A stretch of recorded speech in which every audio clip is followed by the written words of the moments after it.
Olá! Hoje eu queria falar de um assunto super importante, a depressão. Várias pessoas já inscritas no canal que comentam pedem esse assunto e hoje eu queria abordar de uma maneira um pouco mais extensa. Então, como identificar a depressão, tipos de depressão, algumas causas e relações que disparam a depressão e os principais tratamentos. Então fica ligado aí que hoje o vídeo vai ser super informativo e importante.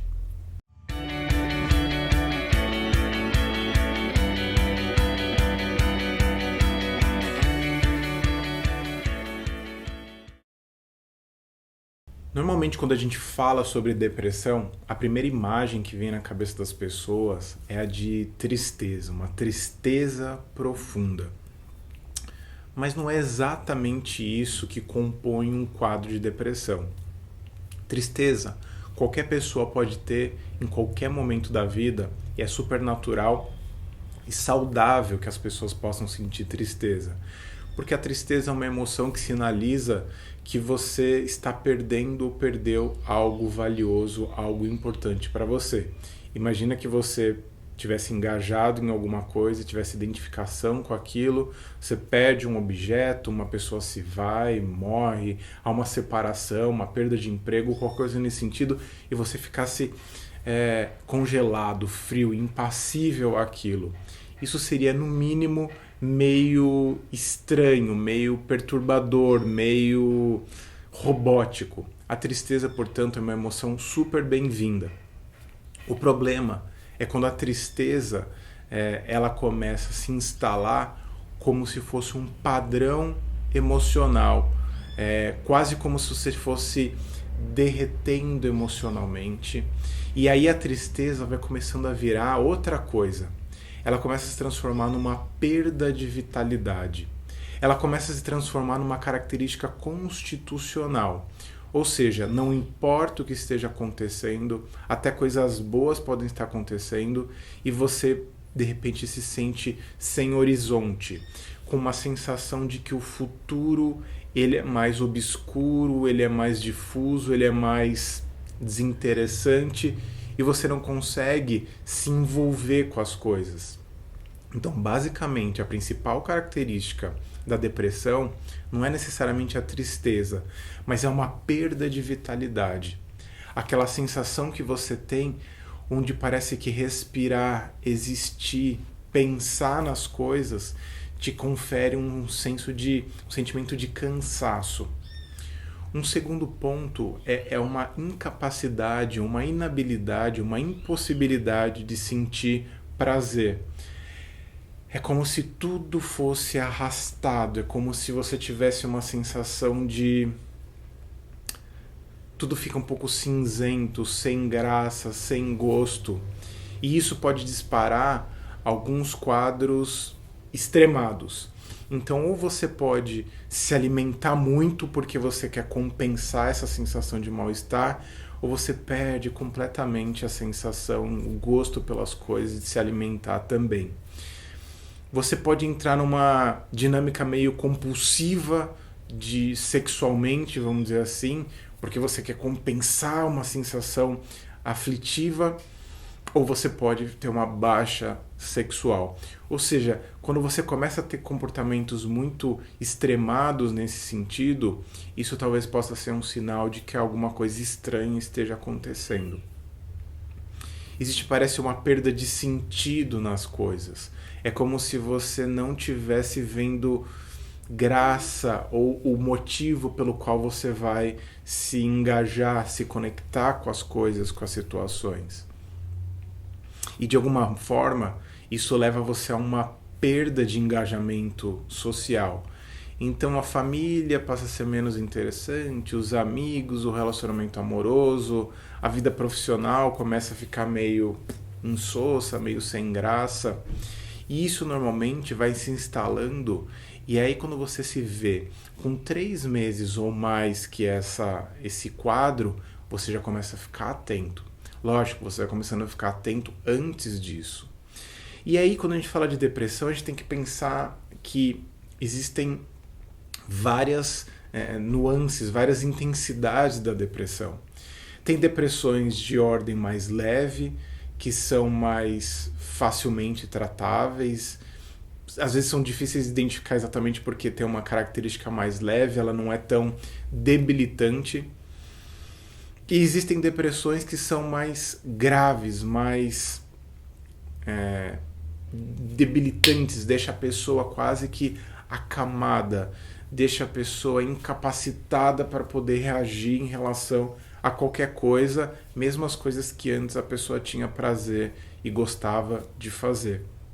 Então a depressão, basicamente, é um transtorno mental, um transtorno de humor que faz com que globalmente a pessoa fique num estado de desesperança, desânimo, de perda de gosto pela vida e de engajamento nas relações sociais.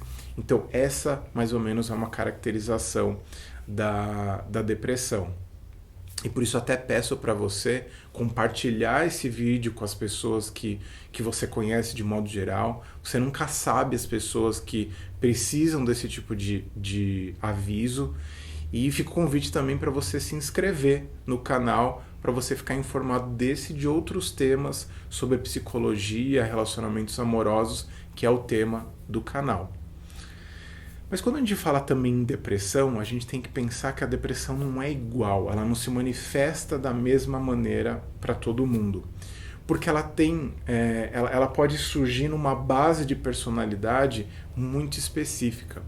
Então, por exemplo, existem depressões que podem se manifestar de uma maneira raivosa.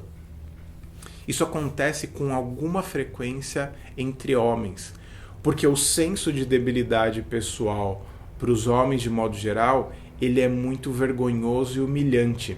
Então, às vezes, um mecanismo de compensação da mente é criar uma intensidade, uma brutalidade, como se a pessoa ficasse possuída, mais raivosa, mais reativa, como uma forma de afastar as pessoas de perto dela. Então, uma maneira dela poder obter espaço para ela poder ficar dentro do casulo de sofrimento dela, é ela se manifestando de uma maneira raivosa. Então, esse é um jeito que a depressão pode se manifestar. Outra maneira que a depressão pode se manifestar é de uma forma ansiosa. É como se a pessoa ficasse com pensamentos conectados ao futuro ou ruminando coisas do passado. Existe uma agitação acompanhando também essa perda de vitalidade. É como se a pessoa ficasse meio que aflita, ansiosa, nervosa, agitada, também catastrófica, imaginando que tudo vai dar errado, que as coisas não têm jeito. Então também tem um componente ansioso nesse processo. Existem algumas depressões também que às vezes são reações a outros quadros psicológicos. Então, por exemplo, existem pessoas que têm uma base de personalidade mais narcisista, que elas podem manifestar uma depressão em função de uma quebra nesse padrão de personalidade narcisista. Ou seja, a pessoa se sente a coisa mais importante do universo, mas ela não consegue obter êxito naquilo que ela gostaria de obter. E aí é como se fosse uma quebra dentro daquela visão de mundo que ela tem, e a depressão acaba sendo uma reação a esse quadro original mais narcísico. Outro quadro também importante é o transtorno de personalidade borderline, que eu também vou falar em outros vídeos mais no futuro, que é um transtorno que faz com que a pessoa tenha um sentimento de vazio, de oscilação de comportamento extremado. Então a pessoa se apega muito ou despreza os outros. Ela tem às vezes uma raiva crônica, um senso de um certo, às vezes, um cinismo, uma maneira mais ácida, azeda de lidar com a vida, e às vezes isso pode vir associado também com um quadro depressivo. Então às vezes você de cara vê, parece uma depressão, mas de fundo você pode ter um quadro, um transtorno de personalidade borderline que dá base e é como se fosse uma comorbidade. Comorbidade é quando dois transtornos mentais eles aparecem ao mesmo tempo. Então o transtorno borderline também. E às vezes a depressão pode estar associada também a um quadro que a gente chamaria de histérico, que são pessoas que têm uma tendência mais a reprimir as emoções, os desejos, são pessoas que têm uma certa volatilidade emocional, elas mudam de opinião, elas são impressionáveis, elas são idealistas, romantizam tudo. Então são pessoas com uma personalidade mais influenciável, mais mutável, e aí elas podem apresentar um quadro mais depressivo em função dessa personalidade histérica, vamos colocar assim, no sentido de com uma emocionalidade superficial. Toda vez que a gente tenta falar sobre causas da depressão, isso acaba sendo um assunto meio polêmico, porque como é um transtorno mental e ele também tem uma base biológica, parece que falar de causas que não sejam exclusivamente biológicas, ou seja, um problema cerebral de neurotransmissora, serotonina, tal, parece que você está culpabilizando a pessoa portadora, vamos dizer assim, da depressão. Mas é importante entender que apesar das causas da depressão serem multifatoriais, ou seja, existe um componente biológico, é importante entender que existem componentes culturais e componentes de personalidade. Os biológicos, você pode ler em qualquer site de psiquiatria, eles vão falar sobre desregulação da serotonina, que às vezes existe uma base endógena, o corpo da pessoa não produz aquilo a contento, ou não consegue ter uma recaptação de serotonina. Então essa é um aspecto biológico do processo. Mas a gente não pode ignorar que existem outros aspectos também que estão conectados com a pessoa que tem a depressão, que ajudam a gente a entender como algumas pessoas são mais vulneráveis que outras, apesar delas terem uma base biológica também predispostas à depressão.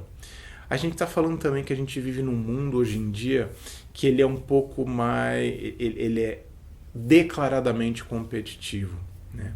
Então o espírito de colaboração, o espírito de cooperação, ele é menos evidente. Essa competição gera uma pressão por performance, por desempenho, por ser o melhor, ter sucesso a qualquer custo. Então isso cria uma pressão cultural que faz com que algumas pessoas fiquem apreensivas em relação ao desempenho e à performance que elas têm na vida. Parece que existe um vazio também de significado, no sentido de que não existe mais uma instituição que defina como é o estilo de vida das pessoas. Então a gente está falando de 100, 200 anos atrás, onde a igreja, o Estado, a sociedade de alguma maneira controlava o comportamento de cada indivíduo. Hoje tudo isso está diluído numa sociedade globalizada. Então esse sentimento de falta de um sentido único e direcionador faz com que as pessoas entrem mais em contato com certas angústias existenciais, o que eu entendo que também é um fato positivo, porque te dá mais autonomia e liberdade para você lidar com os conflitos da sua vida. Ou seja, não existe uma grande resposta, uma grande verdade determinadora para tudo. Mas isso estabelece um quadro também que fragiliza as relações sociais.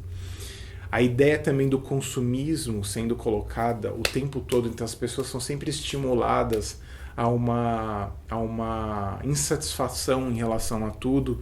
Então você está comprando um produto, olha, esse produto é muito bom, mas ainda tem um bônus, um produto a mais que você pode obter também por... Ou seja, é sempre uma lógica de escassez e uma lógica de oferta de produto, oferta de serviço, oferta de um monte de coisa que você parece que tem que consumir, senão a promoção vai acabar amanhã e aí não vai ter mais jeito de você entrar naquela espiral de consumo.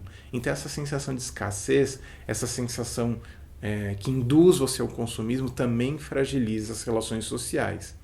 E um último elemento também cultural, que são as relações líquidas. O Bauman já falava disso, né? Sobre como os relacionamentos eles parecem ser superficiais, temporários, excessivamente temporários, e eles acabam acontecendo baseado em trocas utilitárias. Ou seja, como se as relações não tivessem tanta robustez, elas não tivessem tanta consistência como já existiu nas relações. A gente não está questionando a qualidade do que acontecia antes, mas que existe uma relação mais líquida, onde as pessoas rompem conexões com mais facilidade é muito maior. Agora, a gente precisa entender quais são as personalidades, o tipo de personalidade que pode ser mais vulnerável a um quadro depressivo. Eu não estou dizendo que isso é um causador de depressão, mas é um elemento multifatorial que facilita, pode ser um disparador também de um processo depressivo.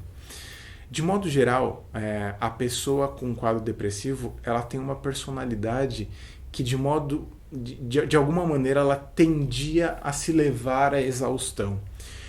É o tipo de pessoa que não parava, estava sempre de alguma maneira ativa, seja profissionalmente, seja servindo os outros, seja fazendo com... Parece que é uma pessoa que não para, quieta em alguma medida. É como se ela não respeitasse os próprios limites. É uma pessoa que vai, faz, acontece, ela não respira, não se recolhe, não silencia, ela tende a fazer as coisas exaustivamente porque ela sente um senso de dever interno e isso deixa ela vulnerável. Outro fator de personalidade é uma certa reatividade ao ambiente e às pessoas. É como se ela estivesse sempre em alguma medida preocupada com o tecido social, com o que vão pensar, o que não vão pensar, o que vai acontecer, o que não vai acontecer. Ela fica impressionada com as situações que ela vê. Ela às vezes é hipersensível aos acontecimentos que estão à volta dela. Então isso também deixa ela mais vulnerável. Um outro fator é uma pessoa que tende a negar os seus sentimentos. Ela tende a reprimir, ela tende a negligenciar as próprias necessidades. Então ela tem uma tendência a colocar-se sempre em último lugar nas situações. Ou seja, ela se coloca, a autoestima dela é sempre um pouco abalada. Tem até um vídeo que eu falo sobre autoestima, então você procurar aqui no canal, tem falando sobre isso. Ela está sempre vulnerável ao que os outros pensam, ao que os outros falam, e ela própria não se coloca numa condição de ativa. Então, nesse sentido, ela acaba se colocando também numa posição de quem espera muito dos outros, de quem está muito carente, muito refém da opinião dos outros. Então, ela parece que está sempre, em alguma medida, sugando a vitalidade que vem de fora, mas que não é produzida, às vezes, do lado de dentro. Ela não é nutritiva para si mesma.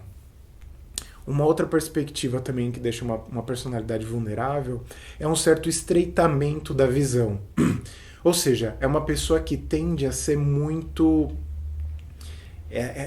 ela tende a ver as coisas de uma maneira mais restrita. É como se ela tivesse dificuldade de ver sempre um quadro geral. É como se ela fosse dominada com muita facilidade por uma perspectiva muito determinista da vida. Como se as coisas sempre fossem definidas por um mandato interno, por um mandato externo. Então tem sempre um estreitamento. Ela perde a visão global das coisas. Por isso ela entra num quadro maior de desespero, ela tem uma tendência maior a imaginar que quando uma coisa de errado acontece, parece que aquilo é uma espiral de decadência. Então esse estreitamento também acontece. Um outro traço de personalidade é uma tendência meio unidirecional. É como se a pessoa se direcionasse sempre numa determinada direção. Então, brinco que a pessoa ela é monovolitiva. A vontade dela está sempre conectada numa determinada coisa. Ou ela é obcecada de alguma maneira pelo trabalho, ou pelo relacionamento. E aí é como se fosse uma cadeira de um pé só. Você derruba aquele pé, é como você, sei lá, passar uma rasteira no Saci Pererê. É muito fácil, né? Você vai lá, bate na perna do Saci, pum, ele cai. Ou seja, ele não tem uma base mais complexa de estruturação.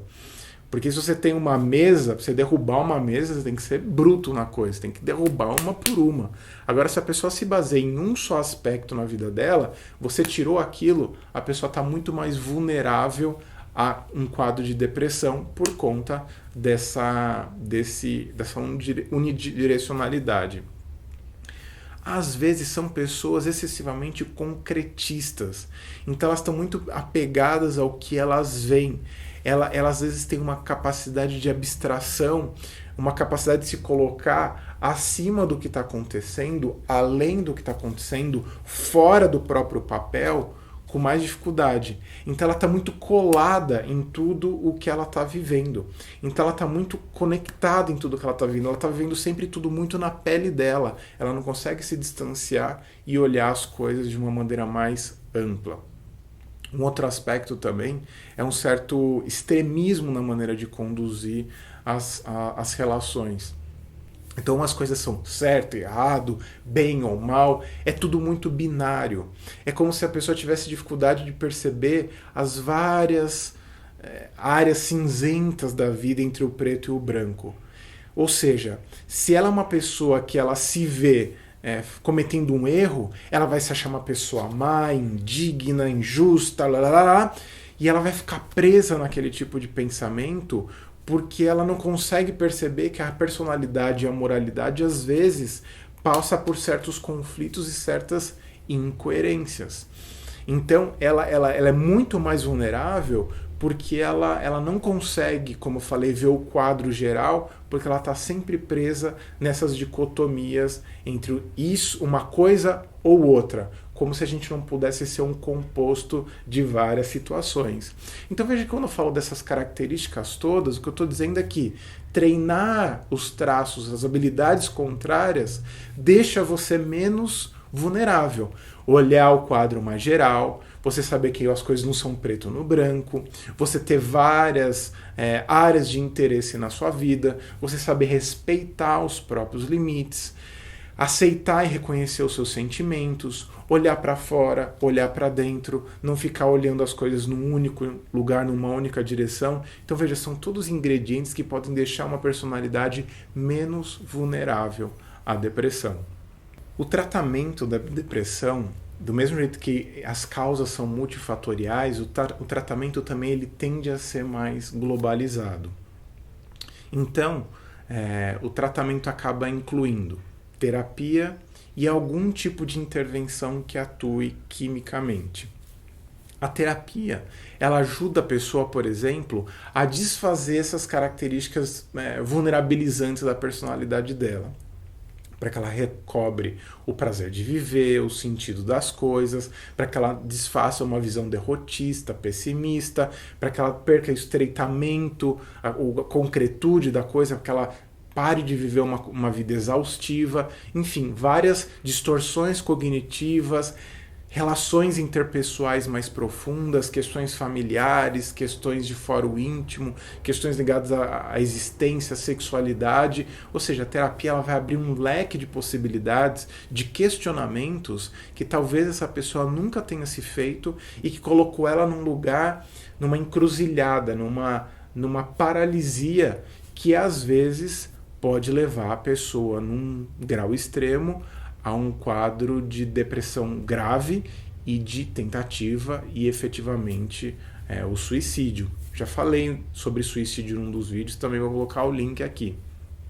Então a terapia ela tem um caráter preventivo de recaídas e ao mesmo tempo curativo, colocar entre aspas o cura, entre aspas porque esse modelo de cura, como se fosse uma doença propriamente dita, a psicologia não adota tanto essa perspectiva de melhora de qualidade de vida emocional. Duas outras intervenções elas podem atuar no elemento químico.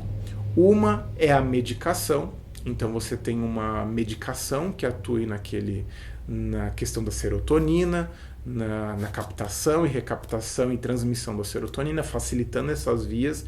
E isso quem vai poder receitar é um médico psiquiatra. Então é importante, super importante passar por uma avaliação por esse profissional, porque é um tratamento multifatorial, não é uma coisa que só a terapia resolve ou só o remédio resolve. Existe um outro tipo de tratamento que é a estimulação eletromagnética transcraniana, que é como se fosse uma estimulação magnética no cérebro, não tem nada a ver com choque elétrico, tá? É uma estimulação magnética transcraniana.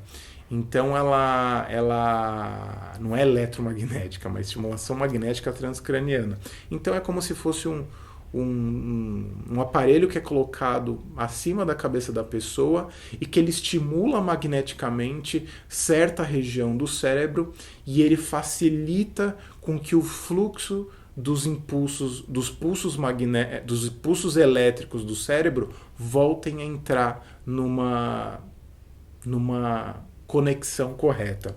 É como se fosse um guarda de trânsito do cérebro. Então, tá um trânsito caótico ali na parte elétrica e o pulso magnético ele vai fazer com que aquilo se organize de uma maneira mais fácil. É um tratamento menos conhecido no Brasil, mas ele já vem crescendo, alguns médicos utilizando eles, e você pode pesquisar até em relação a isso, e ele é um tratamento menos invasivo e com menos efeitos colaterais, porque às vezes a medicação pode ter alguns efeitos colaterais indesejáveis, tanto para homens como para mulheres em níveis diferentes, né? Então é uma outra via de tratamento. Algumas pessoas podem perguntar: Fred, atividade física melhora? Melhora, ajuda, faz com que você ganhe disposição. O problema é que falar para a pessoa fazer atividade física quando ela está num quadro grave de depressão é como se fosse uma exaustão, é mais uma coisa que ela fala: mas isso eu não aguento porque eu não aguento nem respirar direito. Mas num dado momento, num processo de tratamento da depressão, atividade física é super recomendada. Aliás, a atividade física é super recomendada em qualquer fase da vida, né? Aliás, isso é um modo de você cuidar de si mesmo. Então ajuda a reorganizar a endorfina, serotonina, o cérebro fica mais azeitado, mais bem cuidado. Fred, religião ajuda? Né? Algumas pessoas falam assim: depressão é falta de Deus. Acho que isso é uma generalização um pouco grosseira, né? Não entendo desse jeito, mas a religião, qualquer tipo de crença, qualquer tipo de engajamento em alguma coisa que não seja a vida da própria pessoa, ajuda. Né? A religião, nesse sentido, ela pode ter um efeito de suportivo, de ajudar a pessoa a refletir sobre a vida, sobre a moralidade, sobre a relação com o universo, com a divindade que ela acredita. Ela vai ter uma comunidade de pessoas também à volta que estão ali interagindo, se ajudando, fazendo trabalho voluntário, enfim, coisas nesse sentido. Então ajuda nesse aspecto cognitivo, emocional, espiritual e de interação social. Fred, se apaixonar melhora a depressão? Depende, né? Se a pessoa tiver pique para seguir apaixonada, às vezes ela pode ficar apaixonada por coisas até meio ruins, porque às vezes a percepção dela sobre a vida está meio distorcida, então ela pode se apaixonar por pessoas não muito agradáveis e até entrar em relacionamentos abusivos, né? A gente tem que lembrar que a pessoa com depressão ela está numa condição muito vulnerável. Então, assim, não existe uma resposta definitiva, um tratamento que seja decisivo. Outra pergunta que me fazem muito é assim: como ajudar uma pessoa que está com depressão? Eu acho que para ajudar uma pessoa que está com depressão, você precisa estar presente a ponto de estimular a pessoa a buscar ajuda, mas não enfurnado na vida da pessoa a ponto de que você seja arrastado por aquele quadro de impotência e de depressão. Então você precisa ajudar e ter uma distância, ajudar e ter um distanciamento. Você precisa começar a ajudar a fazer essa pessoa perceber que ela está num quadro de debilidade funcional, emocional, que ela está sendo levada à exaustão, que ela não está conseguindo reagir, que ela não está conseguindo superar uma situação natural de perda da vida. Às vezes o gatilho de disparar isso pode ser uma perda, uma morte, uma perda de emprego, alguma coisa nesse sentido. Então é um gatilho disparador de um quadro que já vinha se ensaiando, se manifestando sutilmente. Então a depressão, para você ajudar a pessoa, você tem que dar ferramentas e deixar tudo disponível para ela. Em alguns casos você precisa ser mais incisivo, porque às vezes a pessoa vai recusar o tratamento.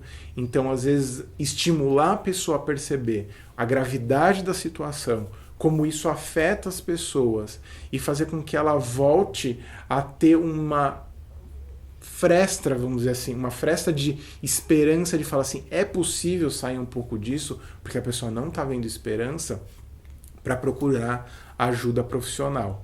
Não ache que você tentando dar livros com mensagens bonitinhas, vídeos bonitinhos e engraçadinhos, isso só vai ajudar. Isso pode ser um disparador, isso pode ser uma chama, mas não é isso que vai ajudar a pessoa. Ela não está de má vontade, ela não está fazendo frescura, ela não está precisando lavar a louça de casa, não tem essa, né? Essa coisa de gente que não tem o que fazer. Não é verdade. Gente super ocupada tem depressão, gente desocupada tem depressão. Isso daí não tem necessariamente a ver com o estilo de trabalho da pessoa. Ela pode ter uma exaustão por fazer muito ou uma exaustão por ficar rodando atrás do próprio rabo. Então, oferecer ajuda, mas óbvio, você não vai poder arrancar a pessoa da casa dela e jogar num consultório de um médico psiquiatra, porque isso precisa ser um trabalho aos poucos. Então você tem que criar uma narrativa interessante ao longo do tempo. Uma coisa um dia, uma cutucada outro dia, dá um tempo, se afasta um pouco, deixa a pessoa respirar, volta, se aproxima, conversa, pergunta.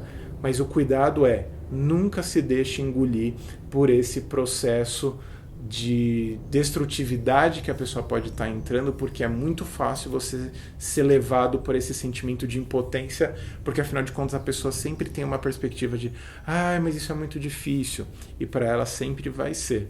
Então é uma intervenção mesclada com respeito ao outro e a si mesmo.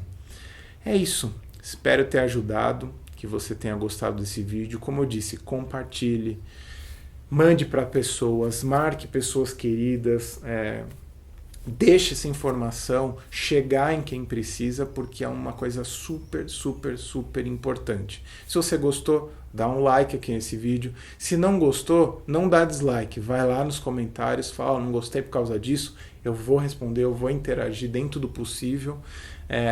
Então a gente vai participando. Se inscreva no canal para você receber notificação dos próximos vídeos. Se você quiser saber um pouco mais de psicologia, eu tenho um site que chama amenthumana.com.br, amenthumana.com.br, e o site sobreavida.com.br, onde tem textos, os vídeos que eu posto ali, informações sobre terapia, sobre um monte de coisas que eu posto semanalmente. Eu também estou nas redes sociais, me siga por aí, Instagram, Facebook. É isso.